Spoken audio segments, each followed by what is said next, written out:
आज हम लोग ये वीडियो में क्लास 10 का चैप्टर 3 देखेंगे और ये चैप्टर का नाम है pair of linear equations in two variable. Chapter का नाम क्या है? Pair of linear equations in two variables है और ये चैप्टर अलजेब्रा के अंतर्गत आता है, चैप्टर 3। इसमें आपको pair of linear equations in two variables पढ़ना है। बहुत इम्पोर्टेंट चैप्टर है। तो इसके पहले आपको कुछ बेसिक चीज़ों को जान लेना है, उसके बाद ही आपको चैप्टर में समझ में आएगा।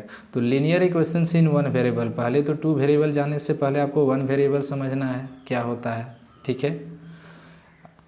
An equation which involves only one variable with degree 1, एक ऐसा इक्वेशन जिसमें केवल का केवल एक सिंगल वेरिएबल आया हो और उसका पावर क्या हो जाए, 1 हो जाए, तो वो क्या कहलाएगा? लीनियर इक्वेशन इन टू वेरिएबल। और इक्वेशन क्या है? को अलजेब्रिक एक्सप्रेशन को दूसरे अलजेब्रिक एक्सप्रेशन के साथ इक्वेट हो जाता है, यानी कि बीच में इक्वालिटी का साइन आना जरूरी है, तभी वो जाके इक्वेशन कहलाता है। और वन वेरिएबल में तब कहलाएगा जब उसमें क्या है, सिंगल वेरिएबल आपको नजर आएगा। देखिए ये का आप एग्जाम्पल यहाँ पे लिए हुए हैं, 5x + 18 = 3 + 4x। एक अलजेब्रिक एक्सप्रेशन है, उसका मैक्सिमम डिग्री क्या है? 1 है। That means left part linear है, राइट पार्ट भी देखिए लीनियर है, क्योंकि उसका डिग्री क्या है? 1 है। इसका मतलब ये क्या कहलाएगा? लीनियर इक्वेशंस इन वन वेरिएबल, ठीक है। सेकेंड एग्जांपल लिए है y - 1/2 y + 5/4, बीच में ऑपरेशन माइनस यूज हुआ है, = 6 - y। तो आपको यहाँ से यहाँ तक टोटल में y वेरिएबल नज़र आ रहा है, इसका मतलब सिंगल वेरिएबल हो गया।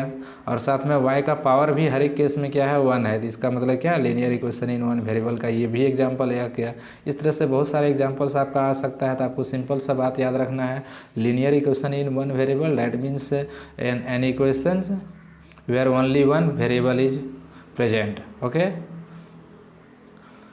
और हमेशा लीनियर इक्वेशन इसका ज्योमेट्रिकल मीनिंग पूछा जाएगा। लीनियर इक्वेशन क्या चीज़ को रिप्रेजेंट करता है? स्ट्रेट लाइन को रिप्रेजेंट करता है। आगे आप पार्ट में आपको हम बताएंगे, वहाँ पे स्ट्रेट लाइन को रिप्रेजेंट करेगा। लीनियर इक्वेशन इन टू वेरिएबल, यही अगर लीनियर इक्वेशन इन टू वेरिएबल रहता है तो उसका जनरल फॉर्म क्या होता है? ax + by + c = 0, जहाँ a और b क्या हो जाता है? नॉन जीरो नंबर है। a और b, a भी 0 के इक्वल नहीं हो सकता है और b भी 0 के इक्वल नहीं हो सकता, नहीं तो ये टू वेरिएबल कहलाएगा ही नहीं। फिर तो c = कांस्टेंट 0 के इक्वल हो जाएगा। इसका एग्जाम्पल आप लेना चाहते हैं तो ले सकते हैं, 2x + 3y + 4 = 0, ठीक है। एक क्या है? लीनियर इक्वेशन इन टू वेरिएबल का एग्जाम्पल, x का पावर 1 y का पावर 1, लीनियर इक्वेशन इन टू वेरिएबल। अनदर एग्जाम्पल आप ले लीजिए, 3x - 8y - 4 = 0, ये भी लीनियर इक्वेशन इन टू वेरिएबल का ही एक एग्जाम्पल है। बट अभी पेयर हम आपको नहीं बताएं, केवल आपको हम ये बता रहे हैं लीनियर इक्वेशन इन टू वेरिएबल, ओके। तो इस तरह से आप पहचान सकते हैं उसका जनरल फॉर्म क्या हुआ है? ax + by + c = 0, जहाँ a और b 0 के इक्वल नहीं हो सकता है। x और y यहाँ तो वेरिएबल नज़र आया, ओके। इसके आगे आपको नेक्स्ट पार्ट में आपको जानना है pair of linear equations in two variable, ठीक है। Pair of linear equations in two variable आपको यहाँ से इसके आगे जानना है। देखिए pair of linear equations in two variable, यहाँ पे आपको जानना है नेक्स्ट टॉपिक में, pair of linear equation in two variables. Pair में होगा यानी कि दो इक्वेशन रहेगा और ये टू वेरिएबल्स में होगा, लेकिन दोनों में वेरिएबल क्या करेगा? मैच करेगा। इसका जो जनरल फॉर्म होता है pair of linear equations in two variables का, वो जनरल फॉर्म आपको देखने को मिलेगा, a1x + b1y + c1 = 0, ठीक है। ये मान लेते हैं क्या है? क्वेश्चन नंबर 1 है, जहाँ पर a1 कोफिशिएंट है, b1 कोफिशिएंट है और c1 क्या है? कांस्टेंट टर्म है, x y यहाँ पे वेरिएबल है। एक सेकेंड एग्जांपल ले लेते हैं, यहाँ पे ले लेते हैं a2x + b2y प्लस क्या है? c2, ये किसके इक्वल होगा? 0 के इक्वल। ये क्वेश्चन नंबर 2 सपोज कर लेते हैं। तो यही जनरल फॉर्म है pair of linear equations in two variable. ये पेयर में हो गया और साथ में एक्स वाई दोनों में मैच कर रहा है। फर्स्ट इक्वेशन भी लाइन को रिप्रेजेंट कर रहा है, सेकेंड इक्वेशन भी लाइन को रिप्रेजेंट कर रहा है, ठीक है। अब आपको यहाँ पे ये समझना है, ये दोनों लाइन अगर रिप्रेजेंट कर रहा है तो इसका सॉल्यूशन पॉसिबल है कि नहीं, यानी कि दोनों ही लाइन में कुछ मैक्सिमम कॉमन पॉइंट आ रहा है, ओनली वन पॉइंट है, या तो ये एक दोनों को ओवरलैप कर रहा है, या तो एक दोनों दूसरे के पैरेलल जा रहा है, तो यहाँ पे 3 कंडीशन अराइज होगा। तो यहाँ पर आपको ये बात लिख लेना है, वेयर आप ध्यान दोगे A1 B1 C1, इधर आपको A2 B2 और C2, ये सारे क्या हैं और कांस्टेंट है, या तो कोफिश, ये सारे क्या हैं टर्म कहलाएंगे, कांस्टेंट कहलाएंगे, जहाँ A1 0 के इक्वल नहीं हो सकता, B1 भी 0 के इक्वल नहीं होगा, A2 भी 0 के इक्वल नहीं होगा, B2 भी 0 के इक्वल नहीं होगा। ठीक है, तो यहाँ से आपको मिल गए हैं। तो देखिए हम तो पहले भी आपको बताएं, कोई भी लीनियर इक्वेशन रहता है वो क्या चीज़ को रिप्रेजेंट करता है, स्ट्रेट लाइन को रिप्रेजेंट करता है।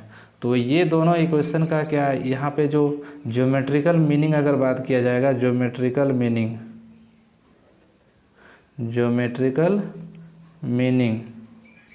तो ज्योमेट्रिकल मीनिंग इसका यही निकलता है। देखिए सबसे पहला इंटरसेक्टिंग लाइन्स आएगा, ठीक है, और कोई भी दो स्ट्रेट लाइन मैक्सिमम कितने पॉइंट पर इंटरसेक्ट कर सकता है, केवल का केवल एक ही पॉइंट में। आप ये क्लास 9 में पढ़े होंगे, इंटरसेक्टिंग लाइन्स। सपोज डैट ये फर्स्ट लाइन है और ये क्या है, सेकेंड लाइन है, तो ये दोनों, ये जो पॉइंट आ रहा है ये कॉमन पॉइंट है, तो ये कॉमन पॉइंट क्या कर रहा है, लाइन 1 में, ये लाइन 1 है और ये क्या है लाइन 2, दो लाइन 1 और लाइन 2 दोनों में कॉमन जा रहा है, तो इसका मतलब ये जो पॉइंट है दोनों ही लाइन के इक्वेशन को सेटिस्फाइड करेगा। पहला एक पॉइंट क्या आया, इंटरसेक्टिंग लाइन्स, यानी कि दोनों इंटरसेक्ट करेगा, तो यहाँ पे यूनिक सॉल्यूशन एक ही पॉइंट पर इंटरसेक्ट कर सकता है। दूसरा क्या आ सकता है, पैरेलल लाइन्स आ सकता है। तो पैरेलल लाइन्स में क्या सॉल्यूशन पॉसिबल है, दोनों का कुछ कॉमन पॉइंट आएगा, नो। पैरेलल लाइन्स का अगर सिचुएशन देखा जाए, पैरेलल लाइन ऐसे होता है, कोई एक लाइन है, ये लाइन 1 है और एक लाइन क्या है, लाइन 2 है, दोनों के बीच में क्या है, इक्वल डिस्टेंस है, हमेशा परपेंडिकुलर डिस्टेंस जो है, तो ऐसे केस में दोनों में क्या होगा, कुछ कॉमन पॉइंट मिल रहा है, नहीं, तो ये दोनों लाइन का क्या होगा, सॉल्यूशन पॉसिबल नहीं है। ठीक है, आपको यहाँ के बाद एक थर्ड केस आ सकता है। थर्ड केस क्या आ सकता है, कोइंसिडेंट लाइन्स आ सकता है। ज्योमेट्रिकली अगर बात करेंगे तो कोइंसिडेंस डैट मीन्स क्या होगा, एक दूसरे के ऊपर ओवरलैप कर जाएगा, कोइंसिडेंट लाइन्स। ठीक है, देखिए सपोज एक लाइन है, ठीक है, ये लाइन दिया हुआ है, लाइन बहुत सारा पॉइंट का क्या होता है, कलेक्शन है, इसी के ऊपर कोई एक दूसरा लाइन ओवरलैप कर गया, तो इसका मतलब ये दोनों ही लाइन का सारा पॉइंट कॉमन आ गया, तो ये दोनों का कितना सॉल्यूशन पॉसिबल हो सकता है, मैक्सिमम। यानी कि लाइन 1 का हर एक पॉइंट लाइन 2 को, यहाँ तक लाइन 1 था बट इसी के ऊपर क्या किया, लाइन 2 भी रिपीट कर गया, तो इसका मतलब क्या हुआ, यहाँ से ये बात निकला, लाइन 1 का हर एक पॉइंट लाइन 2 पर क्या है, लाइज कर रहा है, यानी कि दोनों एक दूसरे को ओवरलैप कर गया। डैट मीन्स ऐसे लाइन को क्या बोलते हैं, कोइंसिडेंट लाइन्स बोलते हैं। यहाँ से यहाँ तक लाइन 1 है और उसी के ऊपर लाइन 2 भी रिपीट कर गया, यानी कि लाइन 1 और लाइन 2 का हर एक पॉइंट एक दूसरे का मैच कर रहा है। ओके, लेकिन हम लोग यहाँ पर अगर इसको मैथमेटिकली चेक करना चाहते हैं, कब चेक करेंगे, सिचुएशन अराइज होगा, कब यहाँ पर मेरा आएगा यूनिक सॉल्यूशन आएगा, कब इंटरसेक्टिंग लाइंस कब आएगा, पैरेलल लाइंस कब आएगा और कोइंसिडेंट लाइंस कब आएगा। तो इसको चेक करने का सबसे बेसिक तरीका क्या है, आपको यहाँ पे जैसे इक्वेशन दिया है, देखिए लेट, आप यहाँ से लिख सकते हो, late a1x plus b1y plus c1, ठीक है, इक्वल टू 0, ये आपका इक्वेशन नंबर 1 है। सेकेंड में क्या है, a2x प्लस क्या ले लेते हैं, b2y प्लस क्या ले लेते हैं, c2, ये किसके इक्वल है, 0 के इक्वल है, इक्वेशन नंबर 2 के इक्वल है। तो ये दोनों लाइन इंटरसेक्ट करेगा, पैरेलल होगा या तो कोइंसिडेंट होगा, ये चेक करने के लिए मैथमेटिकली क्या तरीका है, तो इसका 3 केस अराइज होगा। पहला केस में क्या है, यहाँ पे देखिए 3 केसेस अराइजेज।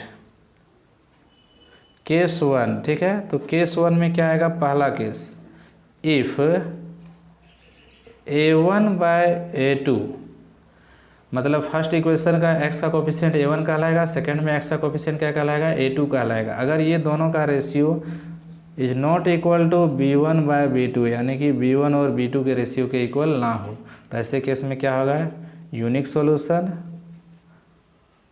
इंटरसेक्टिंग लाइंस पहले लिखिए, है ना, इंटरसेक्टिंग लाइंस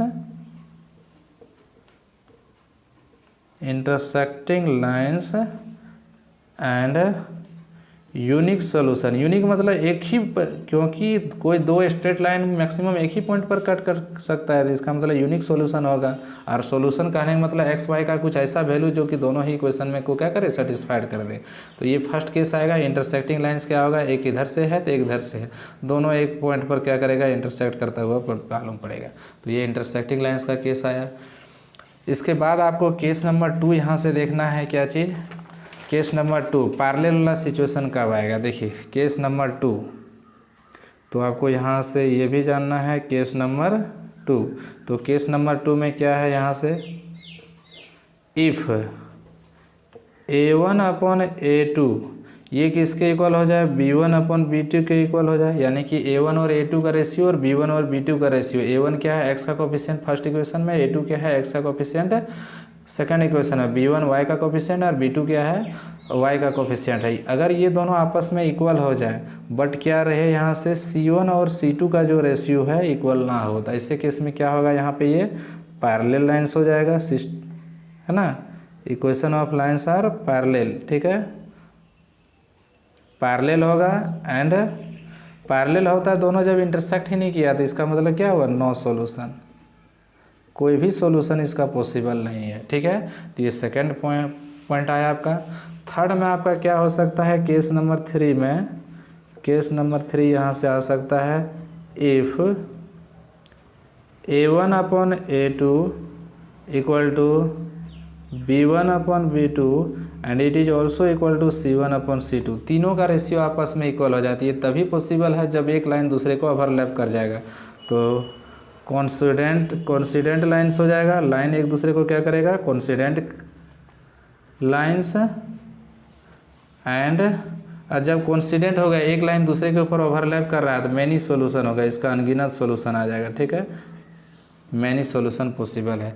तो ये 3 केस यहाँ पर आपको मिलेगा। केस 1 फर्स्ट केस में क्या है, इफ़ A1 और A2 is not equal to B1 by B2, ठीक है। फर्स्ट केस में आपका A1 A2 और B1 B2 का रेशियो इक्वल नहीं है, तो इंटरसेक्टिंग लाइन्स का केस आएगा और यहाँ पे यूनिक सॉल्यूशन होगा, ठीक है। ये केस से आपको क्वेश्चन दिया गया है, सॉल्व करना है। सेकेंड केस में क्या आया है, A1 और A2 का रेशियो इक्वल है, बट क्या है, B1 और B2 के रेशियो के साथ इक्वल है, लेकिन ये दोनों आपस में इक्वल है, बट थर्ड का रेशियो C1 और C2 इसके साथ इक्वल नहीं है। तो क्या होगा, पैरेलल लाइन्स होगा और नो सॉल्यूशन आएगा। पैरेलल कहने का मतलब ये लाइन है और ये लाइन दोनों एक दूसरे के पैरेलल चल जाएगा। थर्ड इक्वेशन में क्या है, थर्ड केस में आया A1 A2 B1 B2 और C1 C2 तीनों का रेशियो आपस में इक्वल हो जाएगा। ऐसे केस में ये दोनों लाइन क्या करें, एक दूसरे को कॉन्सिडेंट होगा, ओवरलैप कर जाएगा और साथ में मैनी सॉल्यूशन आ जाएगा, ठीक है। एक बात आपको यहाँ पे और सीखना है कंसिस्टेंसी चेक करने के लिए, ठीक है। देखिए इफ़, यहाँ पर आपको नोट करके ये बात को लिख लेना, आपको कॉपी पे लिख लेना है। If system of